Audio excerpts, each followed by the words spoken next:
Happy birthday to you. Happy birthday to you. Happy birthday to you, Ma. Happy birthday to you.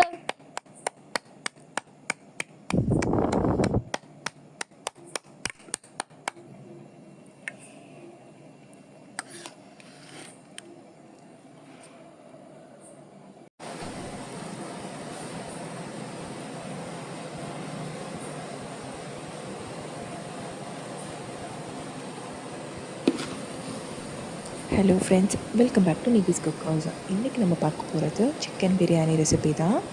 So இது வந்து 1 KG rice and 1 KG chicken வச்சு பண்ண போகிறது. So first நான் வந்து 1 KG chicken வந்து நல்லா வாஷ் பண்ணிவிட்டு அதை மேரினேட் பண்ணி வச்சுக்கிறேன். ஸோ அதுக்கு வந்து கொஞ்சமாக ஆனியன், அதுக்கப்புறமா புதினா, கொத்தமல்லி, பச்சை மிளகாய், இஞ்சி பூண்டு பேஸ்ட்டு, கர்ட் இதெல்லாமே ஆட் பண்ணி கொஞ்சமாக சால்ட், மஞ்சத்தூள் ஆட் பண்ணி நல்லா மேரினேட் பண்ணி வச்சுக்கலாம். அது ஒரு 1/2 அன் ஹவர் இருக்கட்டும். அதே மாதிரி பிரியாணி அரிசியும் நல்லா வாஷ் பண்ணிவிட்டு அதுவும் வந்து நம்ம ஊற வச்சுக்கலாம்.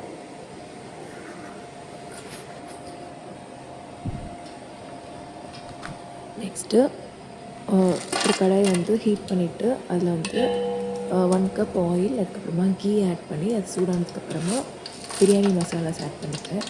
நான் என்னென்ன இன்க்ரீடியன்ட்ஸ் யூஸ் பண்ணுறேன் அப்படின்னு சொல்லிட்டு உங்களுக்கு கீழே டிஸ்கிரிப்ஷன் பாக்ஸில் கொடுக்குறேன், கண்டிப்பாக போய் செக் பண்ணி பாருங்கள்.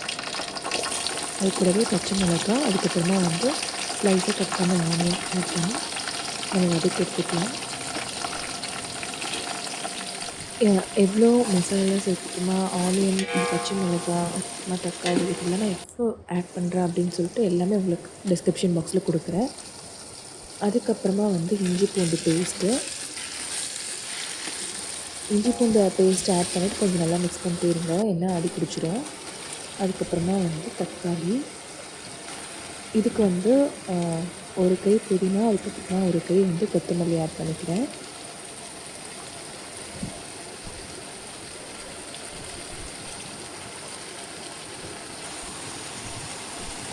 மசாலாவை நம்ம முன்னாடியே ஆட் பண்ணால் தான் வந்து உங்களுக்கு அந்த கலர் கொடுக்கும். ஸோ அதனால் நான் வந்து மசாலாவை இந்த ஸ்டேஜ்லேயே ஆட் பண்ணி இது கூடவே நல்லா ஃப்ரை பண்ணி எடுத்துக்கிறேன்.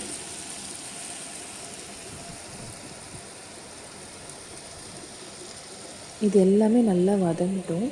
வதங்கி நம்ம சிக்கன் ஆட் பண்ண போகிற அந்த ஸ்டேஜில் வந்து ஊற வச்சிருந்த அரிசியை வந்து நம்ம ஒரு 5 மினிட்ஸ் போல் வேக வச்சு எடுத்துக்கலாம். ஸோ அரிசியை நான் வேக வச்சுட்டு அதே மாதிரி சிக்கனும் ஆட் பண்ணிக்கிட்டேன்.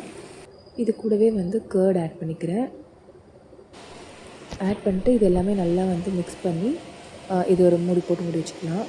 நல்லா வந்து குக் ஆகட்டும். இது கூடவே நம்ம தேவையான அளவுக்கு உப்பு ஆட் பண்ணி ஒரு வாட்டி கலந்து விட்டுக்கலாம். எல்லாமே வதங்கினதுக்கப்புறமா ஃபைனலாக வந்து தேவையான அளவுக்கு தண்ணி ஆட் பண்ணி அது நல்லா கொதிக்கட்டும். இந்த பக்கம் பார்த்திங்கன்னா ரைஸும் வந்து ஒரு 80% போல் குக் ஆகிடுச்சு.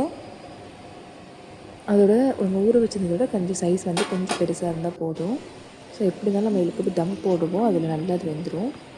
ஸோ அதனால் வந்து ஒரு 80% ரைஸ் குக் ஆனால் போதும். ஸோ ரைஸில் இருக்க தண்ணியெல்லாம் வடிச்சிட்டு இந்த தண்ணி நல்லா கொதிச்சதுக்கப்புறமா அதை வந்து இதில் ஆட் பண்ணி, அரிசி உடஞ்சிடக்கூடாது, அதனால் பார்த்து ஃபுல்லாக ஸ்ப்ரெட் பண்ணிவிட்டு தண்ணி வந்து இருக்கணும் அதில், அந்தளவுக்கு நம்ம வச்சுட்டு அங்கங்கே கொஞ்சமாக கேப் மட்டும் க்ரியேட் பண்ணிவிட்டு இந்த மாதிரி பண்ணிவிட்டு இதை நம்ம தம் வச்சிடலாம். ஆனில் ஹை ஃப்ளேமில் வந்து ஒரு 2 to 3 மினிட்ஸும், அதுக்கப்புறமா வந்து லோ ஃப்ளேமில் வந்து 10 மினிட்ஸும் வச்சு நம்ம குக் பண்ணி எடுத்துக்கலாம்.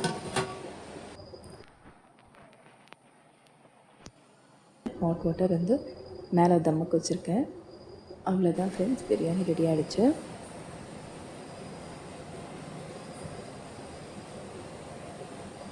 கண்டிப்பாக ட்ரை பண்ணி பாருங்கள். ட்ரை பண்ணி பார்த்துட்டு எப்படி வந்துச்சுன்னு சொல்லி கமெண்ட்டில் சொல்லுங்கள். இந்த வீடியோ உங்களுக்கு பிடிச்சிருந்துச்சுன்னா லைக் பண்ணுங்கள், ஷேர் பண்ணுங்கள், அண்ட் கமெண்ட் பண்ணுங்கள். அண்ட் மறக்காமல் நிவிஸ் குக் ஹவுஸ் சேனலுக்கு சப்ஸ்கிரைப் பண்ணுங்கள். தேங்க்ஸ் ஃபார் வாட்சிங் நிவிஸ் குக் ஹவுஸ். பாய்.